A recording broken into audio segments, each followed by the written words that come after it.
Amen. Je voudrais ce matin aborder un sujet que j'ai intitulé La sentinelle des temps de la fin, ou bien les sentinelles des temps de la fin, ou bien de la fin des temps. Alléluia. Et je voudrais m'appuyer toujours pour cela sur le livre de la Révélation. On va lire les 3 premiers versets du chapitre 1, dans la version que le frère Amen partage avec nous. Révélation de Jésus-Christ. Ce livre dévoile les secrets que Dieu a confiés à Jésus-Christ pour qu'il les transmette à ses serviteurs et leur annonce les événements qui doivent arriver bientôt de façon soudaine et inattendue. Par l'intermédiaire de son ange, Jésus-Christ les a communiqués par signes et symboles à son serviteur Jean. Celui-ci a noté tout ce qu'il a vu en témoin oculaire fidèle. Il atteste la vérité de ce qu'il rapporte, à savoir la parole de Dieu et le témoignage rendu à Jésus-Christ. Amen. Je vais lire aussi dans la version grecque interlinéaire, ces 3 premiers versets, qui dit ceci. Ce livre contient la révélation que Jésus-Christ a reçue. Dieu la lui a donnée pour qu'il montre à ses serviteurs ce qui doit arriver bientôt.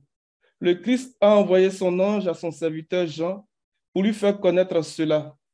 Jean est témoin que tout ce qu'il a vu est parole de Dieu et vérité révélée par Jésus-Christ. Verset 3. Heureux celui qui lit ce livre, heureux ceux qui écoutent ce message prophétique et prennent au sérieux ce qui est écrit ici, car le moment fixé pour tous ces événements est proche. Donc, ce livre de la Révélation porte aussi sur un ensemble d'événements qui doivent arriver dans la fin des temps. Lesquels événements ont été fixés dans un temps, ont été marqués, arrêtés dans le calendrier de Dieu. Et le Seigneur nous présente ces événements-là autour d'un ensemble de points. C'est que cette révélation porte sur un ensemble d'événements, lesquels événements sont fixés dans le temps et doivent s'accomplir. Et ces événements s'articulent autour de 3 séries d'événements. Donc, les 7 sceaux, les 7 trompettes et les 7 coupes, qui sont comme des séries d'événements qui s'intègrent les unes dans les autres. Alléluia. Et lorsque nous venons dans le chapitre 5 du livre d'Apocalypse, chapitre 5,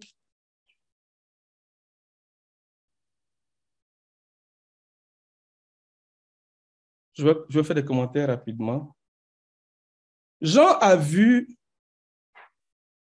un livre en forme de rouleau, dans ce qui est dit, dans ma version ici, dans la main droite de celui qui siégeait sur le trône.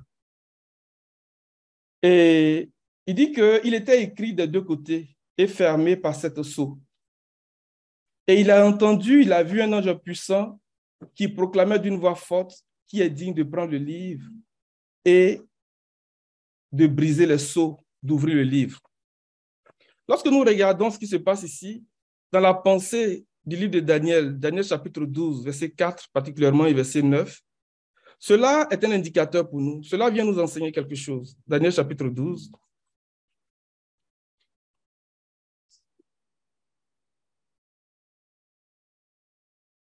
Daniel 12, verset 4. Verset 4. Toi, Daniel, tiens secrètes ces paroles et scelle le livre jusqu'au temps de la fin. Plusieurs alors le liront et la connaissance augmentera. Alléluia, verset 9. Il répondit, va, Daniel, car ces paroles seront tenues secrètes et scellées jusqu'au temps de la fin. Je peux continuer encore un peu. Plusieurs seront purifiés, blanchis et épurés. Les méchants feront le mal et aucun des méchants ne comprendra, mais ceux qui auront de l'intelligence comprendront. Depuis le temps où cessera le sacrifice perpétuel et où sera dressée l'abomination du dévastateur, il y aura 1285 jours. Heureux celui qui attendra et qui arrivera jusqu'à 1335 jours. Et toi, marche vers ta fin. Tu te reposeras et tu seras debout pour ton héritage à la fin des jours. Amen. Donc, dans ce que Daniel nous dit ici, il dit que les paroles, dans une autre version, il dit, ces révélations seront marquées du sceau du secret.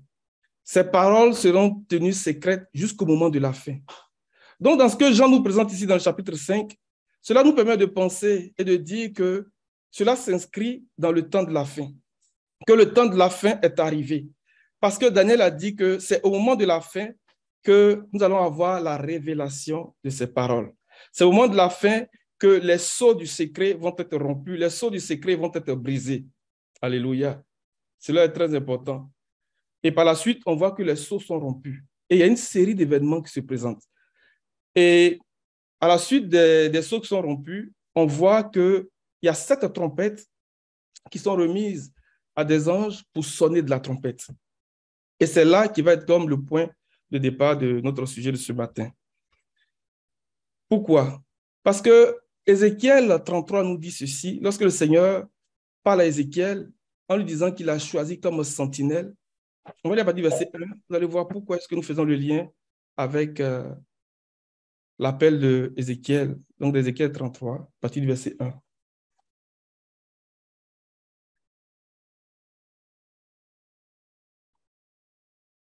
La parole de l'Éternel me fut adressée en ces mots.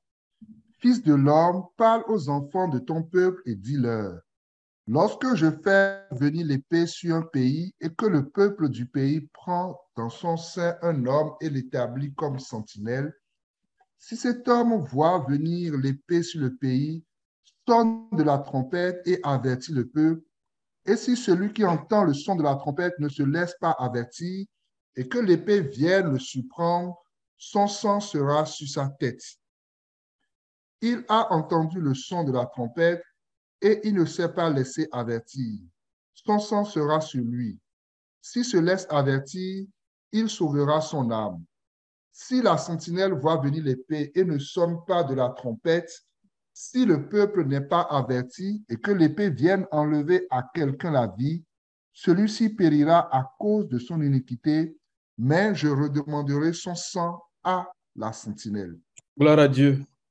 Les amis, je voudrais, par ce message, nous encourager et nous dire que le Seigneur veut nous lancer des avertissements ce matin en rapport avec ces événements qui concernent les temps de la fin. Les sceaux sont rompus. Le Seigneur est en train d'achever l'œuvre de la rédemption pour l'Église. Et dans ce que Ézéchiel nous présente ici, nous pouvons comprendre premièrement que la sentinelle a pour responsabilité d'avertir.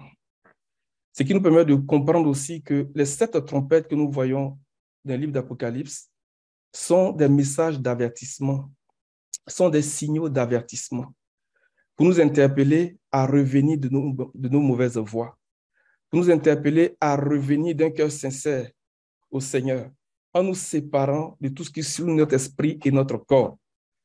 Voyez-vous, dans le verset 3, il dit, si cet homme voit venir l'épée dans le pays, sonne de la trompette et avertit le peuple. Lorsqu'on se replace dans le contexte des 7 sceaux, on voit que lorsque les sceaux sont rompus, il y a des cavaliers qui apparaissent. Quand on prend par exemple le cavalier qui a reçu l'épée, donc l'autorité d'enlever la paix sur la terre, on voit l'autre cavalier aussi qui vient pour apporter la famine et la peste et toutes ces choses qui viennent. Cela doit nous interpeller. Comme pour dire que Jean, dans ce qu'il est en train de dire à partir des 7 trompettes, est en train de nous avertir, est en train de lancer un appel, est en train de jouer le rôle de la sentinelle. La sentinelle a la responsabilité de donner des nouvelles du jour, mais aussi des nouvelles de la nuit. Donc, Jean, à travers les 7 trompettes, est en train de nous parler d'un temps de détresse, d'un temps de noirceur, d'un temps ténébreux, de temps difficile. Et comme Ézéchiel ici, le Seigneur dit que si celui qui entend le son de la trompette ne se laisse pas avertir et que le pays vienne le surprendre, son sang sera sur sa tête. Parce qu'il a entendu le son de la trompette et il ne s'est pas laissé avertir. Son sang sera sur lui. Que nous puissions considérer ces paroles-là et nous laisser avertir par le Seigneur. Parce que le Seigneur ne veut pas que nous périssions, mais que nous ayons la vie, que nous puissions sauver nos âmes. Alléluia. Quand on regarde, on va décrire un peu ces temps de noirceur là, avant de continuer. sais qu'à certaines occasions, on en a déjà parlé. Dans le chapitre 8, le verset 13,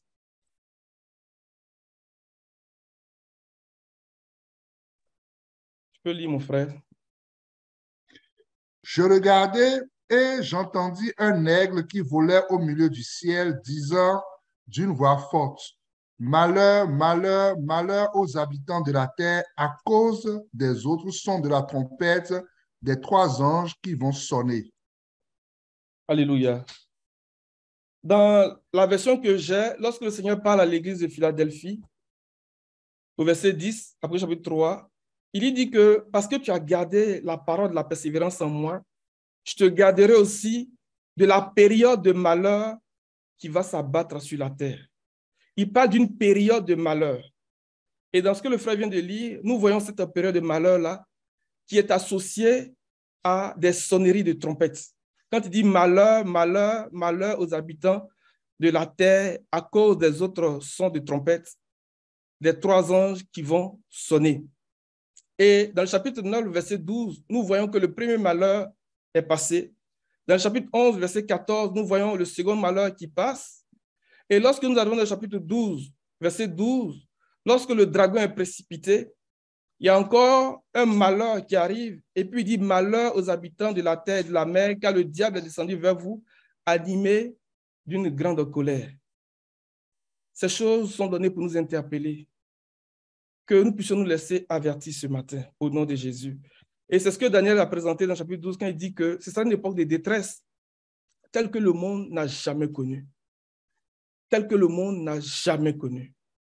Alors, lorsque nous revenons dans Ézéchiel 33, nous allons considérer le son de trompette. Comment c'est traduit dans Ézéchiel 33?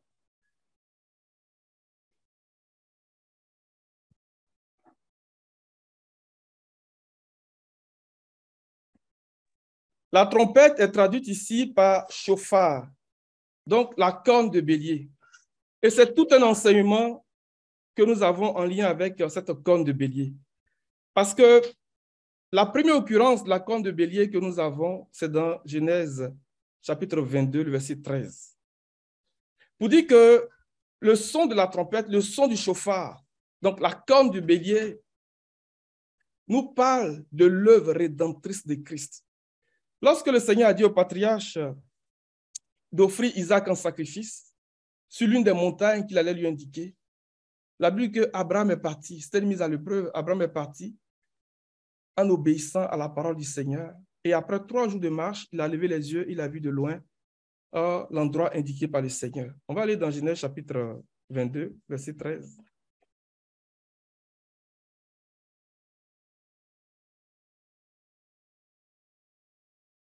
Genèse 22, verset 13. Oui. Abraham leva les yeux et vit derrière lui un bélier retenu dans un buisson par les cornes. Et Abraham alla prendre le bélier et l'offrit en holocauste à la place de son fils. Donc, cet épisode est une image assez forte qui nous rappelle et qui évoque pour nous l'œuvre sacrificielle de Christ accomplie pour nous à la croix. Donc, le message de la substitution. Isaac devait être sacrifié, mais en lieu et place d'Isaac, c'est le bélier qui a été immolé, qui a été sacrifié. Nous aussi, qui étions destinés à la mort, qui étions condamnables, le Seigneur Jésus-Christ a pris notre place à la croix du Calvaire. Quand on regarde la définition de corne ici de bélier, c'est traduit par la force, tu peux nous aider, c'est traduit par la puissance.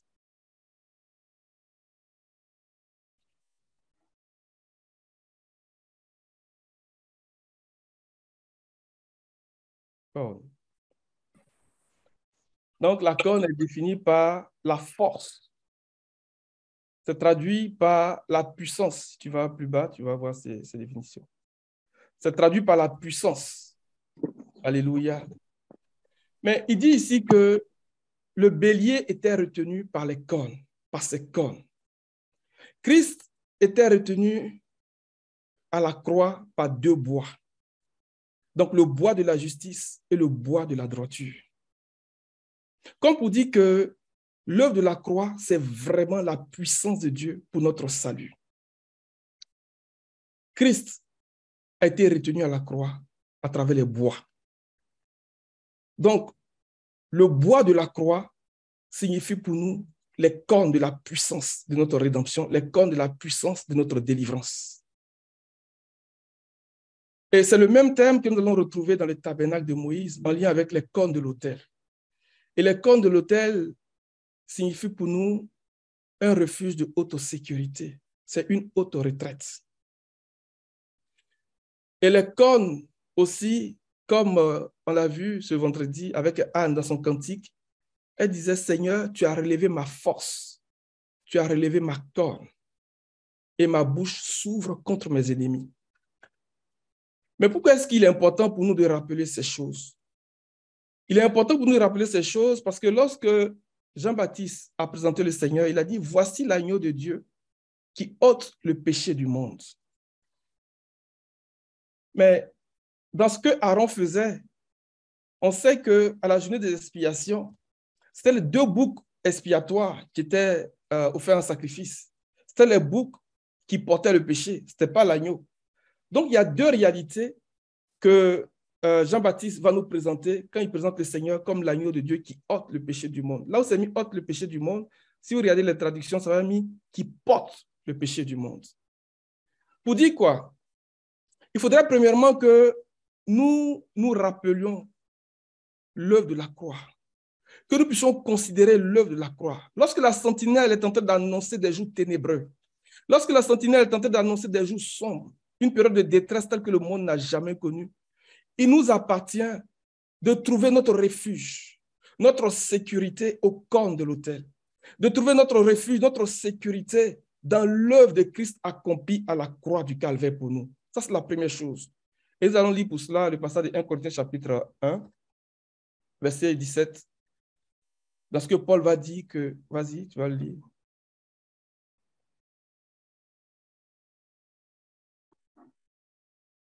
« 1 Corinthiens chapitre 1, verset 17.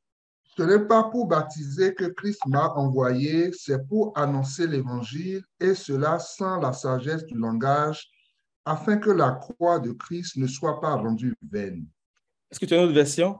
Version second 21.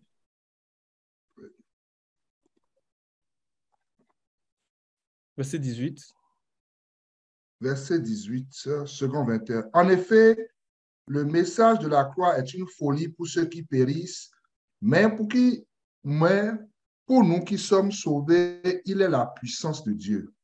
Le bélier était retenu par ses cornes, donc les instruments de sa puissance, les instruments de sa force. Christ était retenu à la croix par le bois. Donc l'œuvre de la croix, c'est la puissance de Dieu pour notre salut, pour notre rédemption. Et c'est notre refuge, c'est notre sécurité. Et c'est l'œuvre de la croix qui relève notre force et qui nous donne d'ouvrir nos bouches contre tous nos ennemis.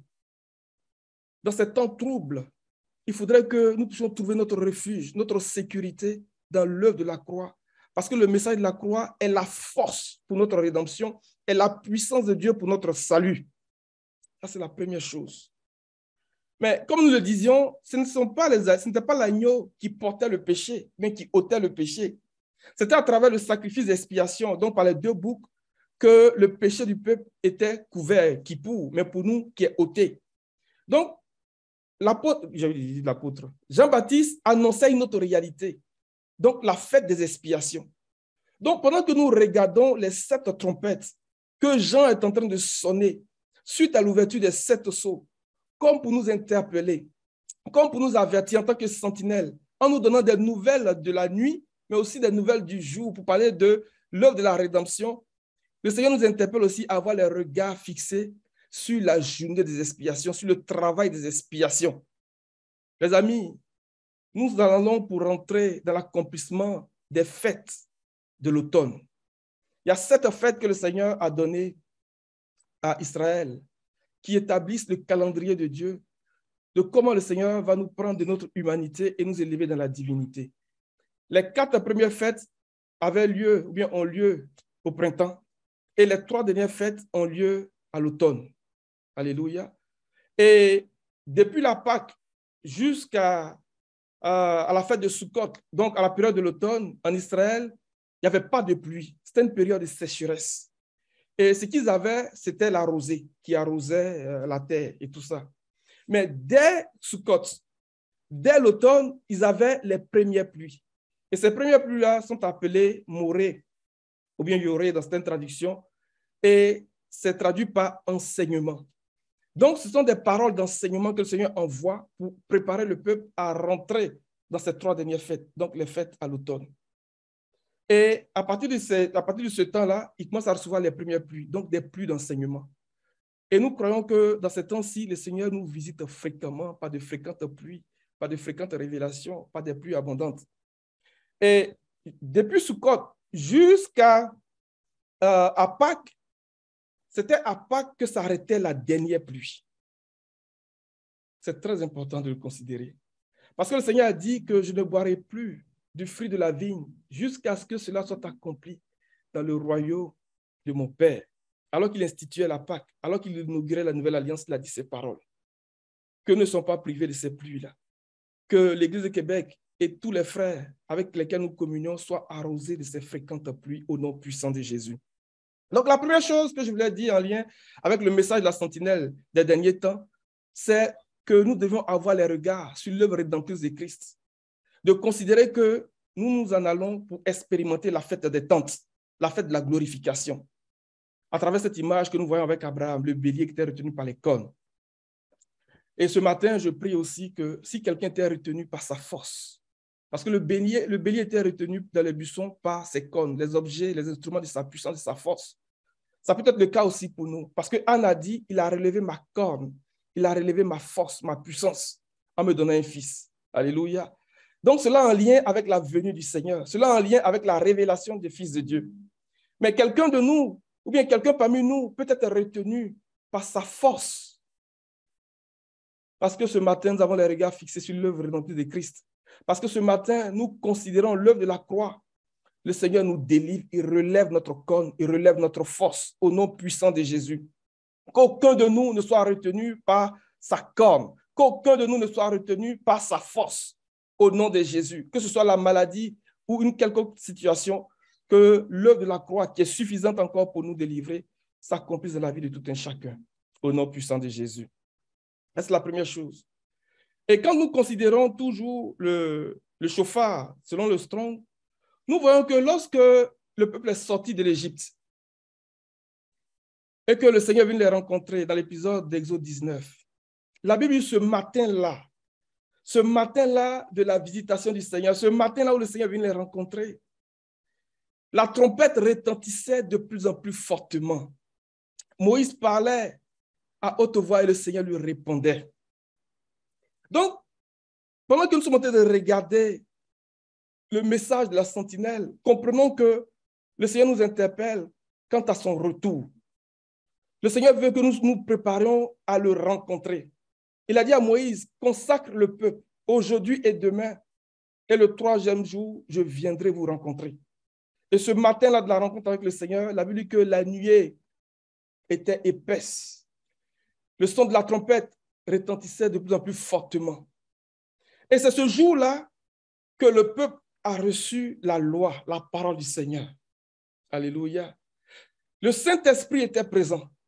Le Saint-Esprit était au rendez-vous. Ce jour-là, le Seigneur a fait alliance avec le peuple.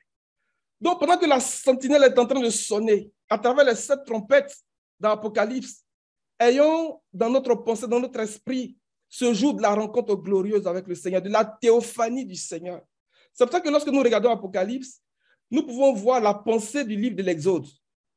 Le livre de l'Exode commence par la sortie du pays d'Égypte et se termine par l'érection du tabernacle. Donc, on voit qu'ils sont sortis de l'Égypte par le sacrifice, par l'agneau qui a été immolé au jour de la Pâque. Et à la fin, on voit le tabernacle qui a été édifié. Et quand on regarde l'Apocalypse, Jean dit, regardez, voici, il vient avec les nuées, et tout œil le verra. Et quand on est au chapitre 21, on voit la ville, on voit la Jérusalem dans sa gloire, dans sa beauté, dans sa magnificence. Donc, il y a la pensée de l'Exode aussi que nous pouvons voir à travers le livre de la Révélation. Et parce que nous avons cette pensée-là, ayons la conscience que le Seigneur vient pour nous rencontrer. Et c'est le son de la trompette, c'est le son du chauffard qui retentit fortement, qui nous interpelle sur ces choses, à ce que nous puissions pratiquer et vivre une vie de sainteté, une vie de sanctification. Il dit qu'il lave leurs vêtements. Qu'il lave leurs vêtements. Les amis, lavons nos vêtements dans ces temps de la fin. Prenons garde à la pureté de nos vêtements, à la pureté, à la beauté de notre témoignage. Que notre témoignage ne soit pas entaché, que notre témoignage ne soit pas souillé par le péché au nom de Jésus-Christ. Si quelqu'un était pris dans un péché qui le rendait faible, qui le dominait, qui le rendait esclave, que ce matin, cette personne reçoive la visitation du Seigneur, de comprendre que l'œuvre de Christ est suffisante pour nous délivrer, pour nous restaurer, pour nous relever du péché, au nom puissant de Jésus-Christ. Ça, c'est la deuxième chose. La troisième chose, en lien avec le son du chauffard, c'était aussi pour rappeler les solennités, donc les fêtes de l'Éternel. Et comme je le disais plus haut, à travers ces 7 trompettes que Jean nous présente dans l'Apocalypse, comprenons que nous nous en allons à la fête de la glorification. Donc nous parlons de la fête des trompettes, la fête des expiations et la fête des tabernacles. Et les trompettes sont données comme des signaux d'avertissement pour interpeller, pour appeler le peuple à la repentance, à revenir au Seigneur en pratiquant la justice, en marchant dans une vie de sainteté, dans une vie de consécration. Alléluia. Et l'autre chose que nous pouvons considérer aussi lorsqu'on parle du son du chauffard et qui est associé au rôle et au ministère de la sentinelle, c'est de comprendre que la sentinelle était sur les remparts et elle avait la responsabilité d'avertir le peuple quand les ennemis s'approchaient. Donc, annonçait, était utilisé comme un instrument dans la guerre. Et c'est pour ça que dans Nombre 10, par exemple, il va dire que lorsque vous irez en guerre dans votre pays et que l'ennemi vous attaquera, vous sonnerez de la trompette et vous serez présent au souvenir de l'Éternel. Au souvenir de l'Éternel. Vous vous rappellerez au souvenir de l'Éternel. Pas parce que le Seigneur oublie, pas parce que le Seigneur nous a oubliés, mais parce que le Seigneur se rappelle toujours sa promesse, sa parole. Donc, en sonnant de la trompette, c'est une façon aussi pour nous de dire, Seigneur, accomplis tes promesses dans ma vie. La Bible dit que le Seigneur se souvenait de Noé. Lorsque les eaux du déluge ont cessé, les eaux du déluge ont baissé sur la terre, alors que l'arche était sur la montagne d'Ararat. Il s'est souvenu de Noé et de tous ceux qui étaient avec lui dans l'arche. Le Seigneur s'est souvenu de Sarah après 90 ans de stérilité. Et elle a conçu à donner naissance à Isaac. Le Seigneur s'est souvenu de Anne. Et Anne aussi a conçu à donner naissance à Samuel.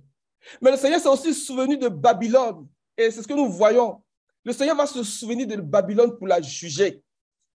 Mais ce n'est pas parce que le Seigneur oublie, comme je le disais, mais c'est une façon de dire que c'est le temps où le Seigneur accomplit ses promesses dans nos vies.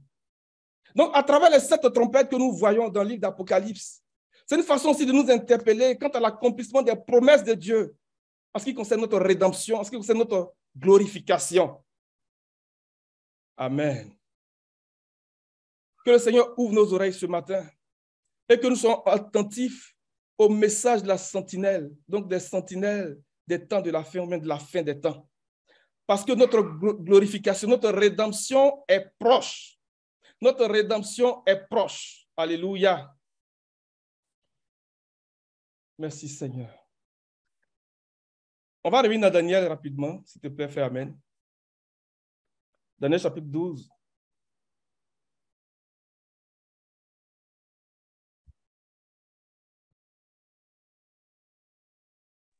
Dans Daniel chapitre 12, dans le dernier bout que tu lisais, vers le verset 10, là.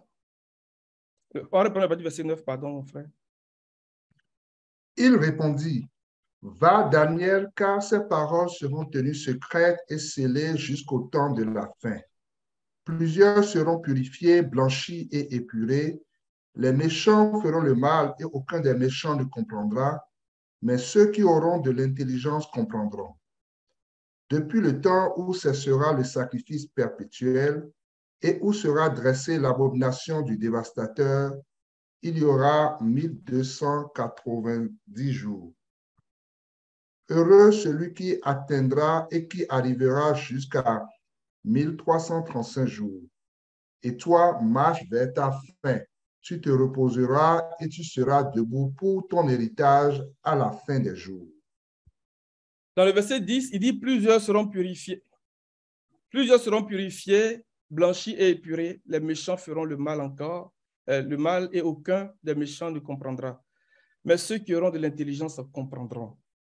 Quand on vient dans le chapitre 22 d'Apocalypse, le Seigneur va dire que celui qui est sale se salisse encore et que celui qui est saint pratique encore la sainteté. À partir du verset 11, après chapitre 12, verset 11. Il n'y a pas de verset 10, s'il te plaît. Et il me dit, ne scelle point les pas. Pardon? Oui, vas-y. Verset 10. Oui. Et il me dit, ne scelle point les paroles de la prophétie de ce livre, car le temps est proche. Que celui qui est injuste soit encore injuste, que celui qui est souillé se souille encore, et que le juste pratique encore la justice, et que celui qui est saint se sanctifie encore. Continue. Voici, je viens bientôt, et ma rétribution est avec moi pour rendre à chacun selon ce qu'est son œuvre. Je suis l'alpha et l'oméga, le premier et le dernier, le commencement et la fin. Heureux ceux qui lavent leurs robes afin d'avoir droit à l'arbre de vie et d'entrer par les portes dans la ville. Dehors, les chiens, les enchanteurs, les impudiques, les meurtriers, les idolâtres et quiconque aime et pratique le mensonge. Moi, Jésus, j'ai envoyé mon ange pour vous attester ces choses dans les églises. Je suis le rejeton et la postérité de David, l'étoile brillante du matin. Alléluia. Continue. Et l'esprit et l'épouse disent, viens. Et que celui qui entend dise, viens. Et que celui qui a soif vienne. Que celui qui veut prenne de l'eau de la vie gratuitement. Je le déclare à quiconque entend les paroles de la prophétie de ce livre. Si quelqu'un y ajoute quelque chose, Dieu le frappera des fléaux décrits dans ce livre. Et si quelqu'un retranche quelque chose des paroles du livre de cette prophétie, Dieu retranchera sa part de l'arbre de la vie et de la ville sainte décrits dans ce livre. J'aime beaucoup ce dernier bout-là. Daniel dit que au temps de la fin, plusieurs seront purifiés, épurés et affinés. Les méchants commettront le mal et aucun d'eux ne comprendra. Mais ceux qui auront de l'intelligence, ceux qui auront de la perspicacité comprendront. Ici, le Seigneur dit que celui qui prend au sérieux les paroles de ce livre et qui s'applique à une vie de sainteté, une vie de pureté, aura droit ou aura une part au fruit de l'arbre de la vie et de la ville sainte qui est décrite dans ce livre.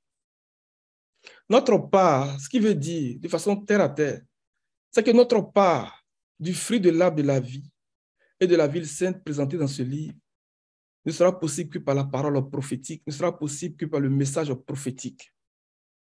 De par notre aptitude, de par notre cœur à prendre au sérieux, donc à nous appliquer à une vie de sainteté, une vie de pureté, nous n'aurons pas au fruit de l'arbre de la vie. Le fruit de l'arbre de la vie, c'est la vie éternelle. Parce que dans Genèse 3, lorsque le Seigneur a chassé Adam et Ève, il leur a dit, voici que l'homme est devenu comme l'un de nous. Empêchons-le maintenant de tendre la main, de manger au fruit de l'arbre de vie et de vivre éternellement. Donc, c'est en mangeant au fruit de l'arbre de la vie qu'on vit éternellement. Donc, le fruit de l'arbre de la vie, c'est la vie éternelle. C'est ce que ça veut dire. Mais il dit que pour avoir part à cela, c'est par la parole prophétique. Pour dire que dans ce temps de la fin, alors que les sceaux sont rompus, alors que le Seigneur lui-même est en train de lire les traits de notre rédemption, il va nous donner une provision abondante de paroles prophétiques, de la parole prophétique, pour nous élever, pour accélérer notre croissance de la divinité et pour que nous allions posséder le trône, pour que nous allions pour manger au fruit de l'arbre de la vie. C'est-à-dire que pour nous faire rentrer dans l'éternité, dans la vie éternelle. Et il dit, il aura aussi part à la ville sainte qui est décrite dans ce livre. Mais la description de la ville sainte de ce livre, dans le chapitre 21, nous dit qu'il n'y aura plus de mort, il n'y aura plus de deuil, il n'y aura plus de pleurs, il n'y aura plus de douleur. Parce que le Seigneur fait toutes choses nouvelles. C'est notre héritage et c'est notre possession. Et il dit au verset 7 du chapitre 21 que l'héritage qui nous est échu, c'est que lui sera notre Dieu et nous serons ses fils. Et nous n'aurons pas à ces choses. C'est pour ça qu'alors que nous lisons le livre de la rédemption, faisons attention au son de la trompette et appliquons-nous à une vie de sainteté, une vie de pureté, à marcher dans la justice, à fuir ces choses qui sont présentées par le verset 11 du chapitre 22. Donc, dehors les chiens, les impudiques, les immoraux et toutes ces choses. Alléluia. Quand on revient dans Daniel chapitre 12,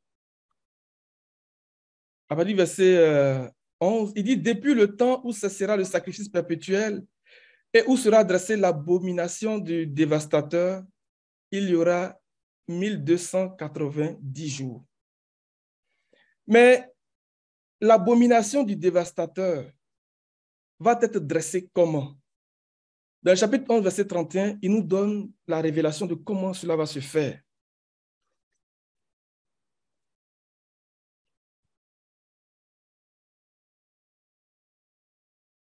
Vas-y.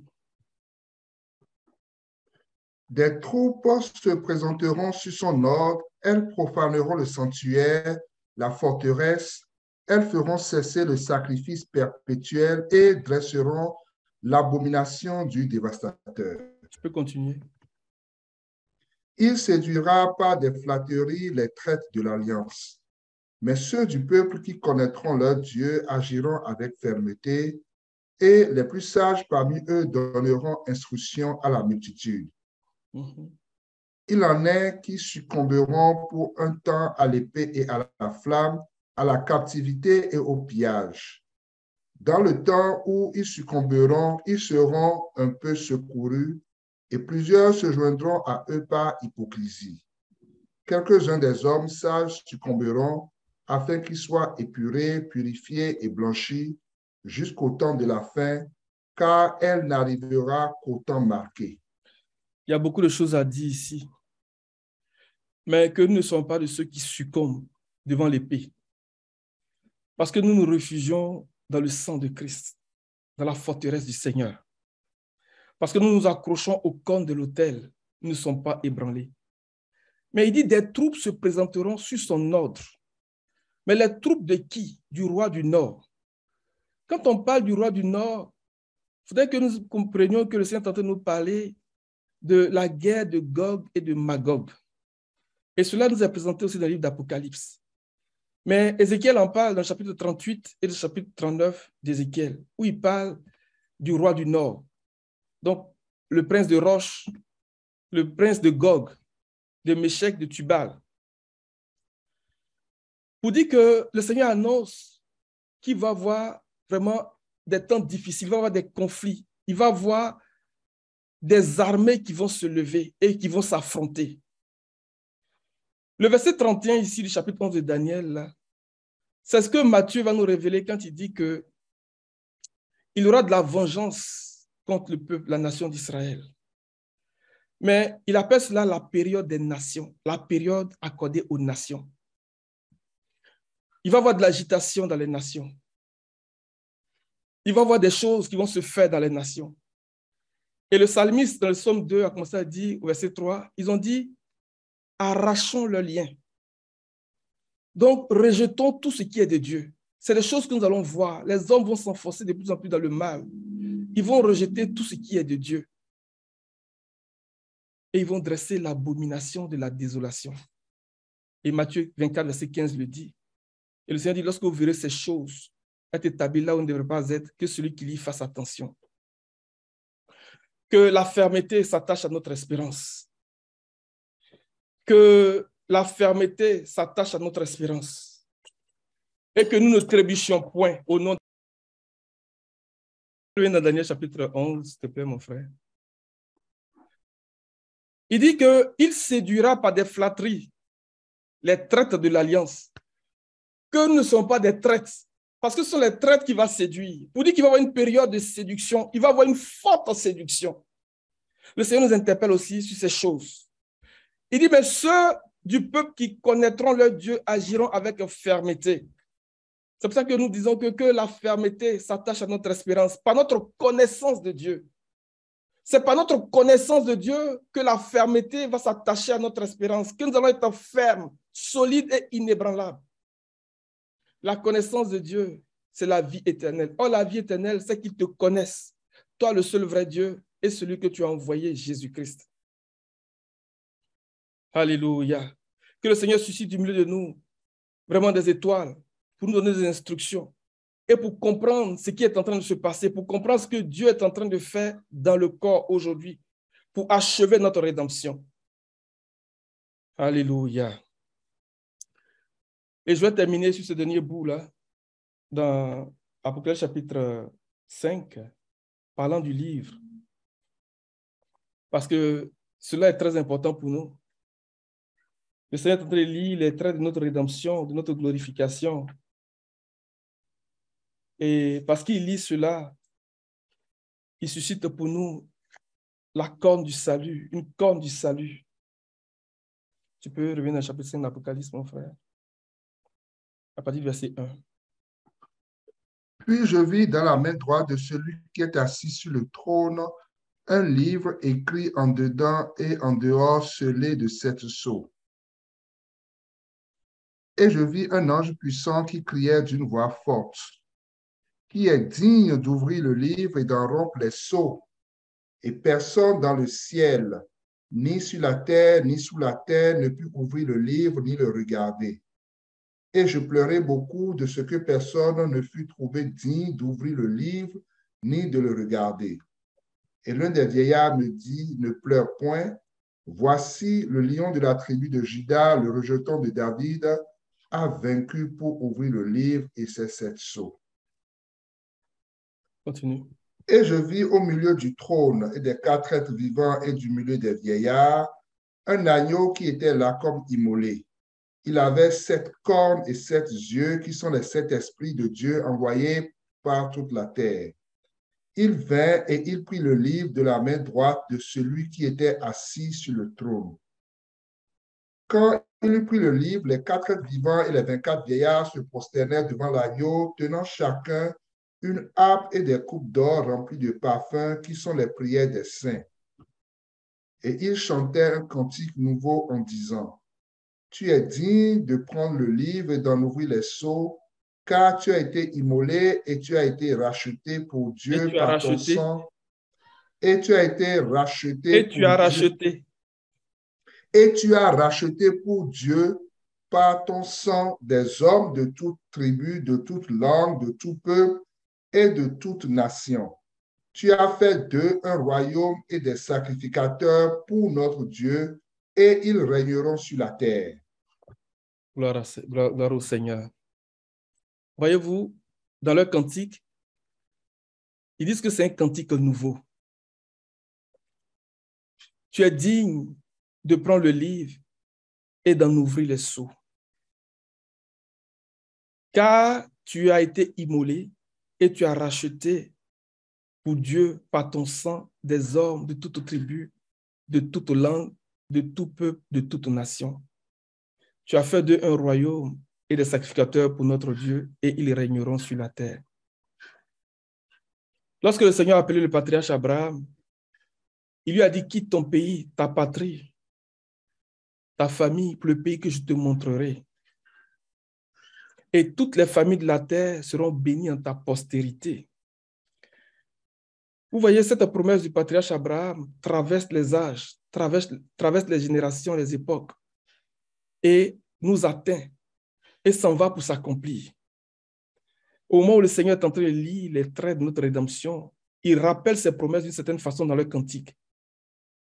Tu as racheté pour Dieu par ton sang des hommes de toute tribu, de toute langue, de tout peuple, de toute nation.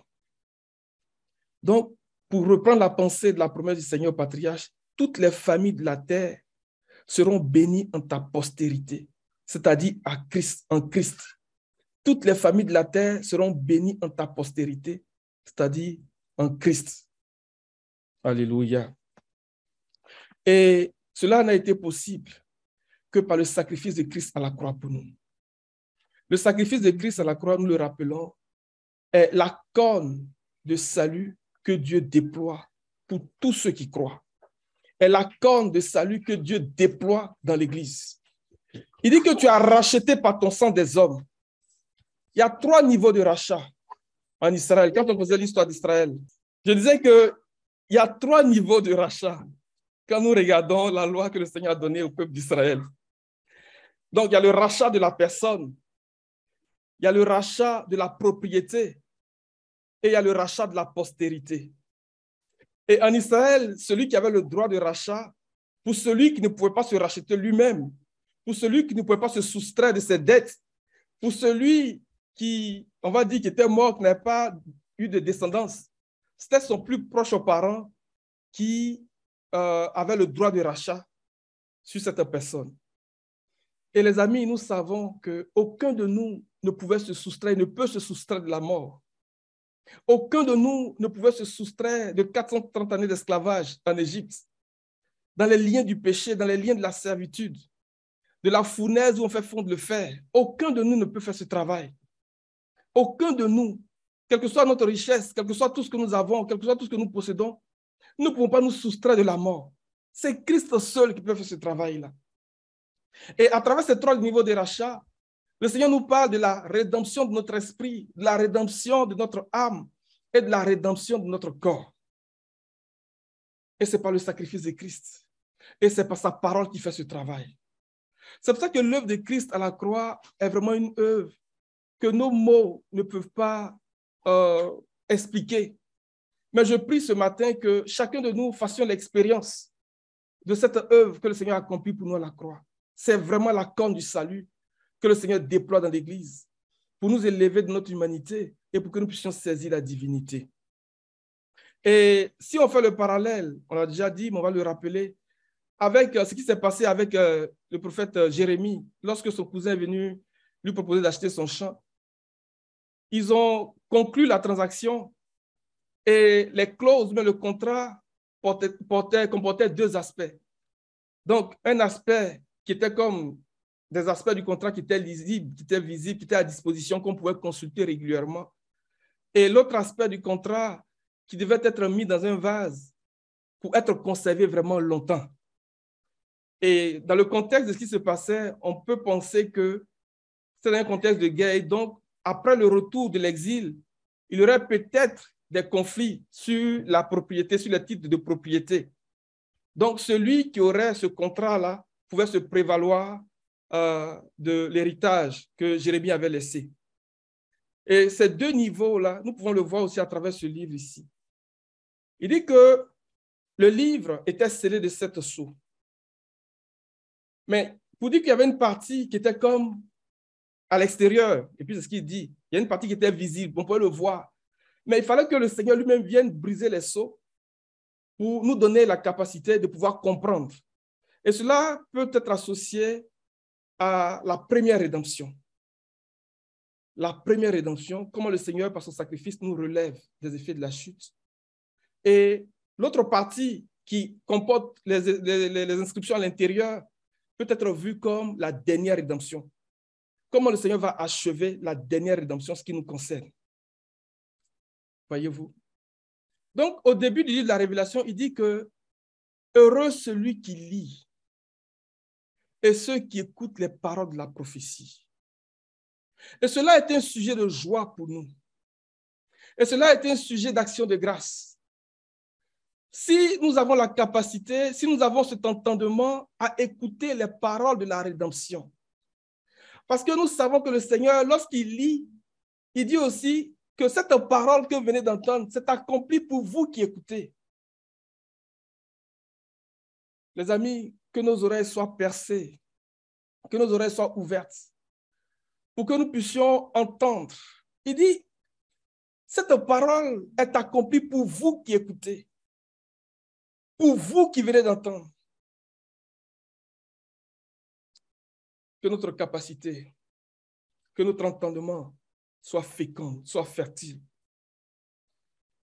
Parce que le Seigneur est en train de lire effectivement les traits de notre rédemption. Comment nous allons expérimenter la libération de notre corps. Et je vais terminer sur cet aspect, parce que je voulais aboutir sur l'un des aspects aussi en lien avec le son du chauffard, le son de la trompette. La Bible dit que c'est à la dernière trompette que le mystère de Dieu va s'accomplir. C'est au son de la dernière trompette que le mystère de Dieu va s'accomplir. C'est vraiment glorieux, c'est vraiment puissant. Parce que les sentinelles des temps de la fin sont en train, premièrement, de nous annoncer que les sceaux sont rompus, que le Seigneur est en train de lire les traits de notre rédemption. Mais il nous appartient d'être attentifs au son de la trompette, comme Ézéchiel nous le dit, pour nous appliquer une vie de sainteté, une vie de pureté, pour nous appliquer à une vie de repentance véritable, pour ne pas que les fléaux qui sont décrits lorsque les sceaux sont rompus, là, qu'on voit dans le chapitre 6, là, il est apparu un cavalier, ceci, cela, on voit l'épée, on voit la famine, on voit la peste, on voit la mort. Pour ne pas que ces choses nous surprennent.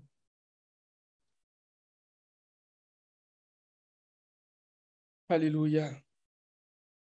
Et lorsque la dernière trompette sonne, au chapitre 11, verset 15, on dit: le royaume de ce monde est remis à notre Dieu et à l'autorité de son Messie. Il y a une image que nous pouvons associer à cela. Lorsque le peuple devait posséder le pays promis, la porte d'entrée de l'héritage, c'était Jéricho. La porte d'entrée du pays de l'héritage, c'était Jéricho. Mais le thème qui est mis là, dans le chapitre 6 de Josué, qui est associé à la trompette, c'est chauffard.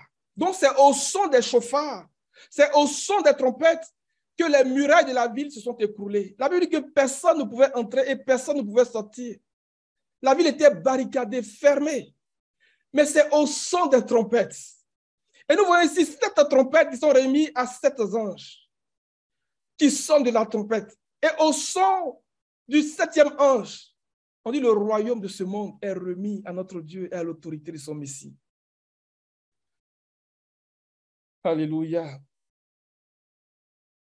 Et les 24 anciens et les 4 êtres vivants qui continuent en réponse à ce son de trompette, ou bien pour interpréter ce son de trompette, reprennent en cœur pour dire: toi qui étais, toi qui es, nous te louons de ce que tu t'es saisi de ta grande puissance, de ta corne de salut, et tu as établi ton règne. Tu as établi ton autorité. Et la même pensée nous est reprise dans 1 Corinthiens chapitre 15, verset 27. Il dit que le dernier ennemi qui sera détruit, c'est la mort. Je vais m'arrêter là sur ces paroles le midi.